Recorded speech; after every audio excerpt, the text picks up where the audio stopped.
오늘은 귀농을 하면 안 되는 사람들의 특징에 대해서 말해 보려고 해요.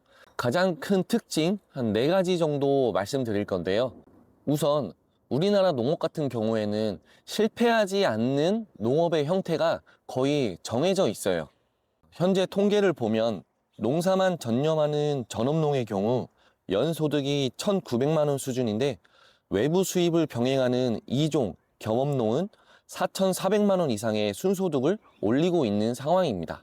단순히 농사만 지어서는 기계 리스료, 대출, 인건비 등 이런 고정 지출을 감당하기 어렵기 때문에 30년 전이나 지금이나 수익 구조상 전업보다는 비즈니스 모델을 갖춘 겸업농으로 시작하는 게 훨씬 유리하다고 볼 수 있습니다.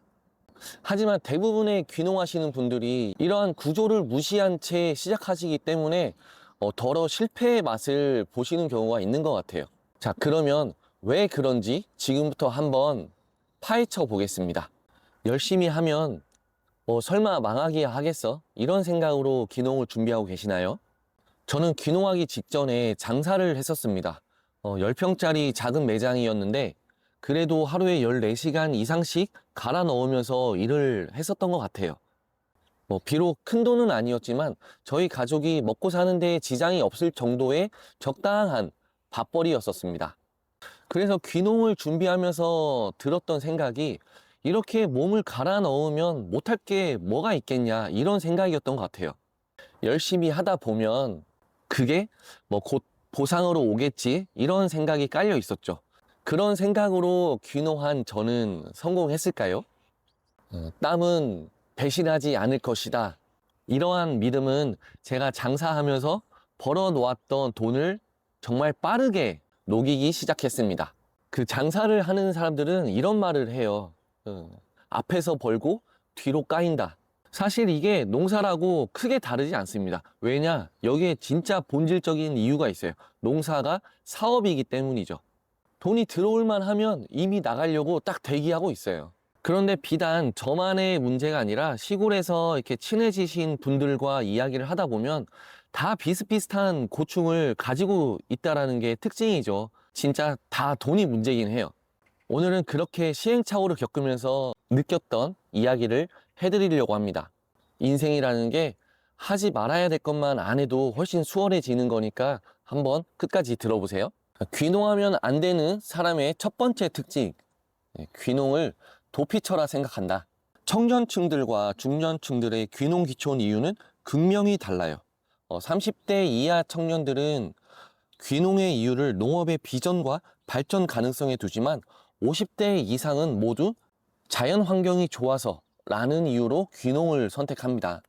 도시가 힘들어서, 그리고 인간관계가 힘들어서 시골에 오면 마냥 행복할까요?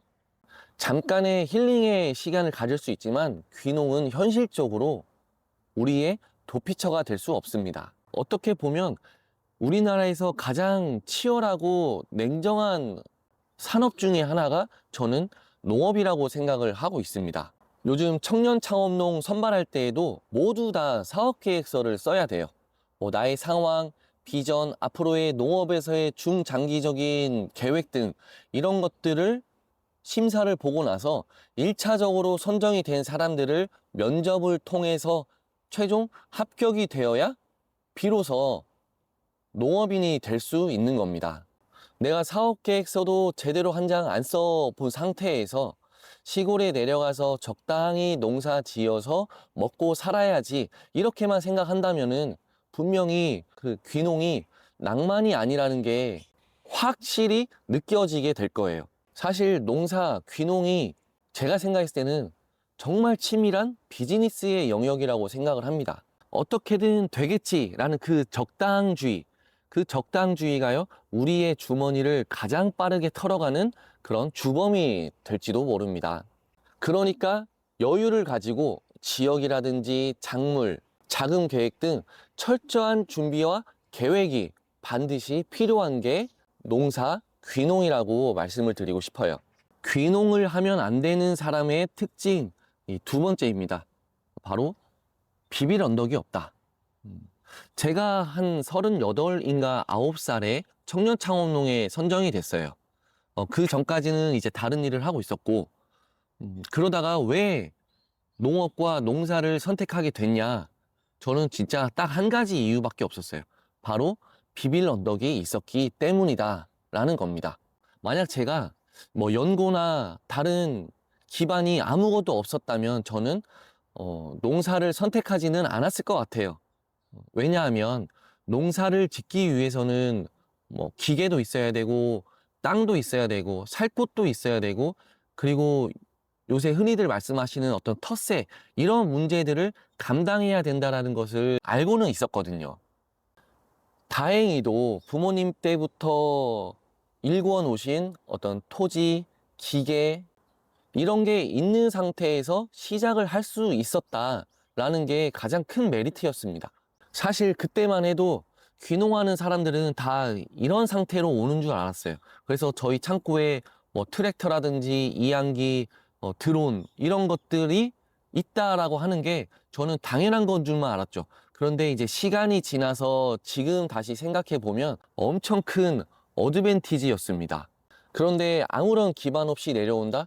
사실 시골에서 쓰는 뭐 목장갑, 그리고 케이블 타이, 심지어 못, 망치, 이게 별게 아닌 것 같아도 다 돈이거든요. 제 생각에는요, 시골에서는 숨 쉬는 것 포함해서 다 돈 들어가는 것밖에 없다고 생각이 들어요. 뭐 꼭 이런 물질적인 그 기반이 아니더라도 내가 시골에서 정착해서 살아갈 수 있는 어떤 기술, 뭐 전기라든지 아니면 농기계 작업 능력, 이런 실력들이 있다라고 한다면 저는 이것도 매우 큰 장점이 될 수 있다, 이렇게 생각하고 있습니다. 결국 어떤 준비 없이, 기반 없이 무작정 어떤 지원 사업만 바라보고 들어와서는 혼자서는 감당하기 어려운 리스크를 껴안게 될 수도 있습니다. 그것만 덜컥 믿고 시작한 사람들 중에서 땅은 계약했는데 대출이 나오지 않아서 계약금 날리고, 그래서 농업 경영체 등록도 무산되고, 어렵게 대출 받아서 시설 올렸지만 그 시설비를 감당하기 위해서 농업소득이 뜻대로 나오지 않는 경우에 육체적으로나 정신적으로 매우 힘들어하시는 분들을 덜어 볼 수 있었습니다. 꼭 가족이 아니더라도 교육장에서 만나게 된 멘토분, 또는 이제 같은 작물을 키우는 동료, 그리고 마을 주민분들과 원활한 관계를 맺어가면서 비록 내 거는 지금 충분하지 않지만 그분들에게 도움을 요청해 가면서 조금씩 성장해 나가는 것, 이것도 매우 현명한 방법 중에 하나라고 저는 생각을 하고 있어요. 귀농하면 안 되는 사람들의 특징 세 번째입니다. 버틸 돈이 없다. 곧 칠순을 앞두고 계신 저희 어머님도 요양보호사 일을 하고 계십니다. 새벽에 밭일 하시고 나서 짬 내서 요양보호사 일 나갔다가 다시 오셔서 밭일을 하시는 거죠. 이거 진짜 보통 일은 아니에요. 누군가는 뭐 1, 200만 원을 우습게 볼 수도 있지만 시골에서의 100만 원, 200만 원은 진짜 큰 돈입니다. 저도 여전히 농사 플러스 부업을 병행하고 있는 상황이죠. 지난 영상에서 댓글로 이런 질문을 받았어요. 귀농하려면 최소한 어느 정도의 자본을 가지고 있어야 되나, 이런 질문이었는데요.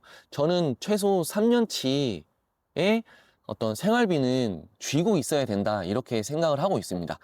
왜냐하면은 자, 농사 첫 해에 농사 못할 수도 있어요. 그래서 그때 버틸 수 있는 자금이 있는가, 그리고 2년 차에 농사가 망해도 버틸 수 있는 돈이 있는가, 그리고 세 번째, 농사가 잘 됐는데 또 값이 안 좋을 수도 있잖아요. 그렇기 때문에 최소 3년은 바라보고 내가 안정적인 자본을 갖춘 상태에서 귀농을 해야 된다, 저는 이렇게 말씀을 드리고 싶습니다. 여기 통계청 자료 보시면요, 평균 농가소득이 약 5,100만 원입니다. 시골에서 연봉 5천이면 나쁘지 않아 보이잖아요. 하지만 전업농가 1년 순수익이 1,903만 원이고요. 이거를 한 달로 나누면 158만 원이에요.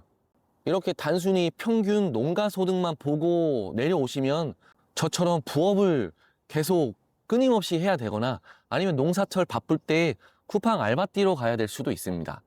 이건 비단 우리나라만의 이야기는 아니에요. 일본의 어떤 10년차 농부도 저와 같은 맥락에서 이야기를 하고 있거든요. 일본 통계를 봐도 개인 농가의 평균 소득이 114만 엔? 우리 돈으로 뭐 1000만 원 정도? 1000만 원대 정도라고 합니다. 일본의 농부 이야사키 씨의 말에 따르면 대규모 법인이거나 연금이 있거나 아니면 농사가 너무 좋아서 미치지 않는 사람이 아니고서는 농사는 절대 성공할 수 없다. 자본 없는 개인 농가는 결국 망해갈 것이다. 이런 말을 했습니다. 귀농하면 안 되는 사람들의 특징 네 번째입니다. 마지막인데요. 저는 이게 가장 치명적이라고 생각을 합니다. 그게 뭐냐면 바로 농사만 지으려고 한다. 이게 농업에 국한되는 게 아니라 우리가 다른 산업, 모든 산업에서의 어떤 사업 계획서를 작성할 때 빠지지 않고 들어가는 항목들이 있습니다. 그게 바로 무엇을 어디에서 어떻게 팔 거냐, 이 계획이 있는가에 대한 여부를 물어본다라는 거죠. 제가 처음에 말씀드렸죠. 농사가 사업이다. 내가 농사를 잘 지으면 사람들이 알아서 사주겠지. 그런 경우도 있죠. 그리고 뭐 내가 농사 지었으니까 내 주변 사람들이 알아서 또 사줄 거야. 이렇게 생각하시는 분들이 계실 거예요. 근데 이게 진짜 무서운 착각이라는 거죠. 우리가 장사를 할 때도 내 인맥 통해서 장사하는 건 결국 오래가지 못한다는 거 여러분도 잘 아시잖아요. 우리 주변에는 너무나 고품질, 훌륭한 농산물들이 많습니다. 내가 먼저 세상에 내 상품을 알리지 않으면 나의 농산물, 내가 정말 애지중지하면서 키웠던 농산물은 다른 상품들과의 경쟁에서 도태될 수밖에 없다라는 거죠. 나를, 내 농장을, 그리고 내 브랜드를 사람들한테 알리는 것, 이거는 어떤 선택 과목이 아니라 이제 농업인으로서의 필수적인 기본 역량이다, 기본 생존 역량이다 라고 저는 말씀을 드리고 싶습니다. 대부분 농업인들이 그렇죠. 바빠 죽겠는데 이렇게 말씀하시지만 농사 짓느라 바빠 죽겠음에도 불구하고 블로그도 하시고 인스타도 하시고 유튜브도 하시고 하는 경우가 바로 생존을 위한 필수 역량이기 때문입니다. 정리해 보겠습니다. 귀농을 준비하시는 분이라면 이 4가지 질문에 대해서 한번 스스로 정리를 해보세요. 첫 번째, 나는 왜 귀농하려고 하는가? 두 번째, 나는 어떤 기반을 가지고 있는가? 세 번째, 나는 버틸 수 있는가? 그리고 네 번째, 내가 생산한 농산물을 어떻게 알릴 것인가? 최소한 이 정도의 준비는 갖춰놓고 귀농을 해야 우리가 우리의 터전과 우리의 삶을 지켜나갈 수 있기 때문에 드리는 말씀입니다. 어느 분야에서든 진짜 잘하시는 분들이 있습니다. 내가 농사 지은 거 1년 내내 기다리셔서 겨우겨우 구매할 정도로 인기 있는 그런 농장들도 있죠. 그렇다고 내가 그런 사람이 되지 말라는 법도 없어요. 하지만 어떤 현실성 없는 준비와 어떤 계획이 없이 그저 희망회로로만 귀농을 하게 됐을 경우에 힘든 상황에 직면할 수도 있다. 이러한 우려를 사전에 방지하자, 이런 말씀을 좀 드리고 싶은 마음입니다. 오늘 준비한 영상은 여기까지고요. 도움이 되셨다면 구독과 좋아요 오늘도 부탁드리겠습니다. 농사라는 게 작물도 다양하고 환경도 다르고 지역도 다르고 사람도 다양해서 제가 드리는 말씀이 정답이 될 수는 없어요. 그런데 제가 농사 짓는 거, 그리고 이 주변 분들이 농사 지으면서 함께 나눴던 이야기를 토대로 말씀드리는 거니까 크게 생각했을 때 그래, 이렇게도 생각할 수 있겠네, 이 정도로 생각해 주시면 좋겠습니다. 오늘도 좋은 하루 되시고요. 끝까지 시청해 주셔서 감사합니다. 농사로 잘 먹고 잘 사는 그날까지 화이팅입니다.